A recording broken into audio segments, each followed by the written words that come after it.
Hello students, स्वागत है हमारे चैनल पर आपका। आज हम आपके लिए लेकर आए हैं कक्षा 5 के स्टूडेंट्स के लिए हिंदी की पाठ्यपुस्तक हिंदी सुमन भाग 3।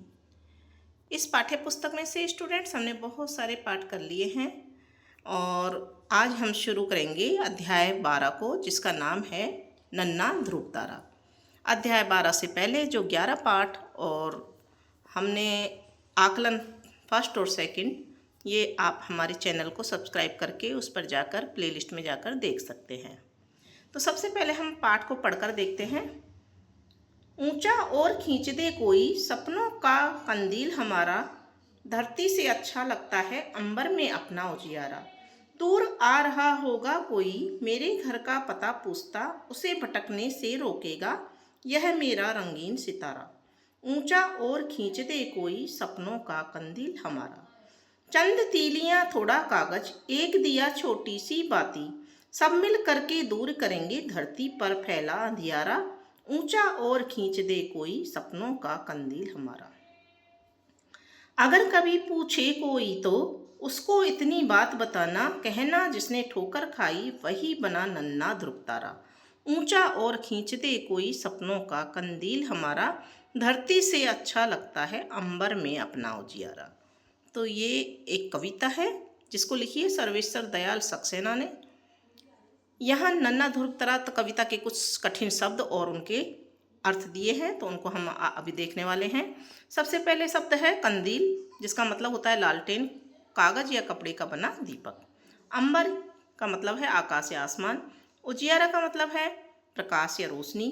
भटकने का मतलब रास्ता भूल जाना या इधर उधर फिरना। तीलियां पतली लकड़ियां या तार, माचिस की तीली की तरह। बाती दीपक में जलने वाला धागा या रुई की बत्ती। अंधियारा यानी अंधेरा या अंधकार। और ध्रुव तारा वह तारा जो हमेशा उत्तर दिशा में स्थिर रहता है और दिशा बताने में सहायक होता है। ठोकर खाई, कठिनाई का सामना किया या असफल हुआ। अब नन्हा ध्रुव तारा का भावार्थ। यह कविता सर्वेश्वर दयाल सक्सेना द्वारा रचित है और इसमें एक नन्हे ध्रुव तारा पोल स्टार के माध्यम से जीवन के संघर्षों और आशा को दर्शाया गया है।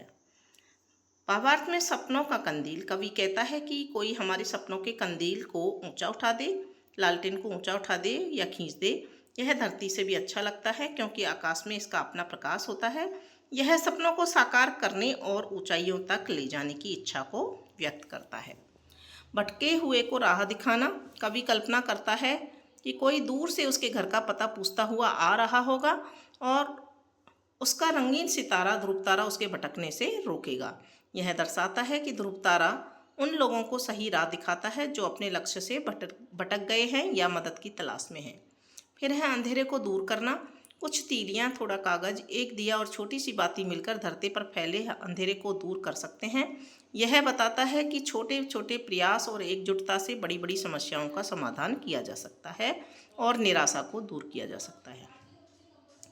संघर्ष में सफलता। यदि कोई कभी पूछे कि उसे यह बात बतानी चाहिए कि जिसने ठोकर खाई है, जिसने संघर्ष किया है, वही नन्हा ध्रुव तारा बना है। यह पंक्ति इस बात पर जोर देती है कि जीवन में आने वाली कठिनाइयाँ और ठोकरें ही व्यक्ति को मजबूत बनाती हैं और उसे सफलता की ओर ले जाती हैं, उसे एक मार्गदर्शक तारे की तरह चमकने का अवसर देती हैं। ठीक है, अब संक्षेप में हम बता रहे हैं कि यह कविता आशा, संघर्ष, मार्गदर्शक शक्ति और एकजुटता के महत्व को दर्शाती है। यह बताती है कि कैसे छोटे छोटे प्रयास, दृढ़ संकल्प से जीवन की चुनौतियों का सामना किया जा सकता है और दूसरों के लिए प्रेरणा का स्रोत बना जा सकता है। ठीक है बच्चों, अब शुरू हो जाता है आपका अभ्यास कार्य। आओ बात करें, आपको यह कविता कैसी लगी? तो उत्तर है, यह कविता बहुत प्रेरणादायक और सकारात्मक लगी क्योंकि यह सपनों को पूरा करने और अंधकार को दूर करने का संदेश देती है। प्रश्न नंबर 2 है, सपनों का कंदील किसे कहा गया है? तो उत्तर है, सपनों का कंदील उन आशाओं, इच्छाओं और लक्ष्यों को कहा गया है जिन्हें हम अपने जीवन में प्राप्त करना चाहते हैं और जो हमें आगे बढ़ने की प्रेरणा देते हैं। प्रश्न नंबर 3, अगर आपको कोई बड़ा सपना देखना हो तो वह क्या होगा? तो यह एक व्यक्तिगत प्रश्न है, लेकिन एक उदाहरण के रूप में, अगर मुझे कोई बड़ा सपना देखना होगा तो वह होगा कि मैं समाज में शिक्षा के स्तर को सुधारने में योगदान दे सकूं ताकि हर बच्चे को अच्छी शिक्षा मिल सके। प्रश्न नंबर 4 है, ऊंचा और खींच दे कोई सपनों का कंदील हमारा, इस पंक्ति का अर्थ बताइए। तो इसका उत्तर है, इस पंक्ति का अर्थ है कि कोई हमारे सपनों को साकार करने में मदद करे, उन्हें ऊंचाई दे और उन्हें पूरा करने का मार्ग प्रशस्त करे ताकि वे चमक सकें और दूसरों को राह दिखा सकें। प्रश्न नंबर 5 है, अगर आपको धरती से एक वस्तु आकाश में भेजनी हो तो वह क्या होगी और क्यों? तो यह भी आपका व्यक्तिगत प्रश्न है, लेकिन उदाहरण के रूप में मैंने उत्तर लिखा है, अगर मुझे धरती से एक वस्तु आकाश में भेजनी हो तो वह एक किताब होगी ताकि ज्ञान का प्रकाश दूर दूर तक फैल सके और सभी को शिक्षित होने की प्रेरणा मिल सके। अब आगे प्रश्न है, सोचो और लिखो, सही उत्तर चुनो। क है, कविता में सपनों का कंदील किसे कहा गया है? तो यहाँ ऑप्शन नंबर स सही उत्तर है, सितारा। धरती पर फैला अंधियारा किसे दर्शाता है? तो यहाँ पर कठिनाइयों को, ब ऑप्शन यहाँ पर सही उत्तर है, तो यहाँ पर हम लिख देंगे। ठीक है,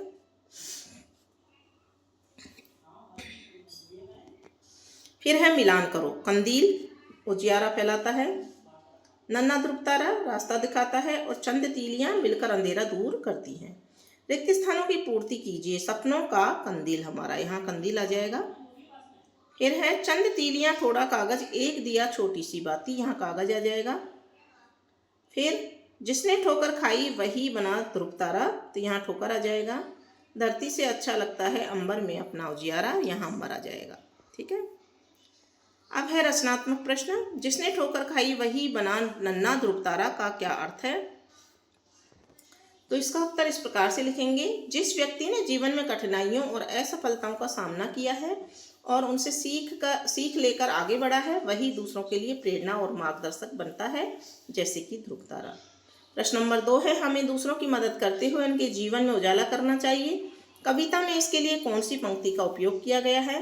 तो इस भाव को व्यक्त करने वाली पंक्ति है, सब मिलकर दूर करेंगे धरती पर फैला अंधियारा। प्रश्न नंबर 3 है, अपनी कल्पना से इस कविता के भाव जैसी 4 पंक्तियां लिखो। तो यहाँ पर मैंने लिखी हैं, नन्हा सा दीप जलाएं हम, ज्ञान की लो फैलाएं हम, जो भटके राह अंधेरे में उनको राह दिखाएं हम। प्रश्न नंबर 4 है, नीचे कविता की कुछ पंक्तियां दी गई हैं, अपने घर की भाषा में इनके अर्थ लिखिए। धरती से अच्छा लगता है अंबर में अपना उजियारा, तो इसका अर्थ है अपने सपनों और आकांक्षाओं को ऊंचाई पर ले जाना और धरती की सीमाओं से परे जाकर अपनी पहचान बनाना अधिक संतोषजनक है। अगला प्रश्न है, चंद तीलियां थोड़ा कागज एक दिया छोटी सी बाती। तो इस पंक्ति का अर्थ है, कम संसाधनों के साथ भी यदि इच्छा शक्ति हो तो बड़े काम किए जा सकते हैं, जैसे एक छोटा सा दिया भी अंधेरे को दूर कर सकता है। अगली पंक्ति है, कहना जिसने ठोकर खाई वही बना नन्हा ध्रुव तारा। तो इसका अर्थ है, उन लोगों को बताना चाहिए कि जीवन में ठोकरें खाकर ही व्यक्ति मजबूत बनता है और दूसरों के लिए आदर्श बन जाता है। कल्पना करो और संवाद बनाओ। सोचो कि आप रात के समय खुले आसमान में तारे देख रहे हैं, अचानक ध्रुव तारा आपसे बात करने लगता है, वह आपसे क्या कहेगा, आप उससे क्या पूछेंगे, इस पर एक छोटा सा संवाद लिखो। तो ध्रुव तारा कहता है, नमस्कार दोस्त, क्या तुम मुझे देख रहे हो? तो मैं कहता हूँ, हाँ ध्रुव तारा, मैं तुम्हें देख रहा हूँ, तुम कितने चमकते हो। तो ध्रुव तारा कहता है, धन्यवाद, क्या तुम जानते हो कि मैं हमेशा एक ही जगह पर क्यों रहता हूँ? तो मैं कहूँगा, नहीं नहीं, मुझे नहीं पता, कृपया बताओ। तो ध्रुव तारा कहता है, मैं पृथ्वी की अक्ष के ठीक ऊपर स्थित हूँ, इसलिए हमेशा उत्तर दिशा में दिखाई देता हूँ और नाविकों को रास्ता दिखाता हूँ। तो मैं कहते हूँ, वाह, यह तो बहुत दिलचस्प है, क्या तुम कभी अकेले महसूस करते हो? तो ध्रुव तारा कहता है, कभी कभी, लेकिन मैं जानता हूँ कि बहुत से लोगों के लिए मार्गदर्शक हूँ और यह मुझे खुश करता है। मैं कहता हूँ, तुम वाकई प्रेरणादायक हो ध्रुव तारा, तुमसे बात करके अच्छा लगा। तो ध्रुव तारा क्या कहेगा, मुझे भी तुमसे बात करके अच्छा लगा दोस्त, रात में फिर मिलेंगे। ठीक है, अब है कविता पढ़कर इसमें से 5 प्रश्न, क्या, क्यों, कैसे, कहाँ और कब, अपने साथी से पूछिए और उन प्रश्नों को यहाँ लिखिए। तो सबसे पहले क्या का प्रश्न, सपनों का कंदील ऊंचा खींचने से क्या होगा। क्यों का प्रश्न है, पक्षी पिंजरे में बंद क्यों नहीं रहना चाहते और कैसे इसे बनाएंगे, कोई भटकने से कैसे बचेगा अगर उसका घर दूर हो। और कहाँ का प्रश्न है, सपनों का कंदील कहाँ अच्छा लगता है और कब से बनेगा, कोई नन्हा ध्रुव तारा कब बनता है।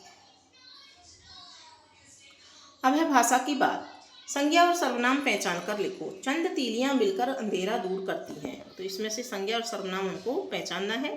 तो यहाँ संज्ञा है तीलियां और अंधेरा, और सर्वनाम कोई नहीं है यहाँ पर। फिर ख में उसने अपने सपनों का दीपक जलाया, तो यहाँ संज्ञा है सपनों और दीपक और सर्वनाम है उसने अपने। नन्हा ध्रुव तारा हमेशा चमकता रहता है, यहाँ संज्ञा है ध्रुव तारा और सर्वनाम यहाँ पर कोई भी नहीं है। ठीक है। मेरा सपना मुझे उड़ने को कहा है, तो यहाँ संज्ञा है सपना और सर्वनाम है मेरा और मुझे। अब है वचन बदलकर लिखिए। दीपक जल रहा है, तो यहाँ एक वचन दिया हुआ है तो हम बहुवचन में लिखेंगे दीपक जल रहे हैं। यह सितारा चमक रहा है, यह एक वचन है तो हम लिखेंगे बहुवचन में ये सितारे चमक रहे हैं। तीलियां टूट गई, तो यहाँ बहुवचन है, हम एक वचन में लिखेंगे तीली टूट गई। ठीक है। अब है लिंग बदलकर लिखिए। लड़का पढ़ रहा है, लिंग यानी अब लड़का लिखा है तो हम लड़की लड़की पढ़ रही है। गायिका गाना गाती है, तो यहाँ पुल्लिंग बनाएंगे गायक गाना गाता है। फिर है बच्चा खेल रहा है, इसके बदले में हम लिखेंगे बच्ची खेल रही है। अब है यह भी करें। कविता के आधार पर मनपसंद चित्र बनाएं। ठीक है ना, मनपसंद चित्र बनाना है आपको। यह एक रचनात्मक कार्य है जहां आपको नन्हा ध्रुव तारा कविता के आधार पर अपनी पसंद का चित्र बनाना है। आप कविता में वर्णित दृश्यों और भावनाओं को भी दर्शा सकते हो, जैसे सपनों का कंदील, ऊंचाई पर उड़ता हुआ या चमकता हुआ कंदील, रंगीन सितारा, रात में आकाश में चमकता हुआ एक मार्गदर्शक तारा, धरती पर फैला अंधियारा जिसे दूर करने के लिए हम सब मिलकर प्रयास कर रहे हैं, और नन्हा ध्रुव तारा जिसने ठोकर खाकर भी अपनी पहचान बनाई है। आप अपनी कल्पना का उपयोग करके इन तत्वों को एक साथ मिलाकर एक सुंदर और अर्थपूर्ण चित्र बना सकते हैं। जैसे यहाँ एक छोटा सा चित्र आपको दिखाई दे रहा है। फिर आगे शिक्षक निर्देश है, इसी के साथ में आपका ये पाठ भी पूरा हो जाता है।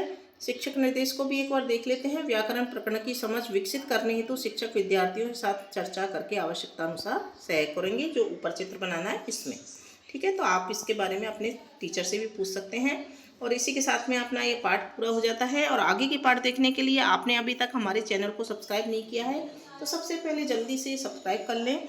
वीडियो को अपने दोस्तों के साथ शेयर करें, वीडियो को लाइक ज़रूर करें, और लाइक करने के बाद में कमेंट बॉक्स में भी लिखें कि आपको यह वीडियो कैसा लगा।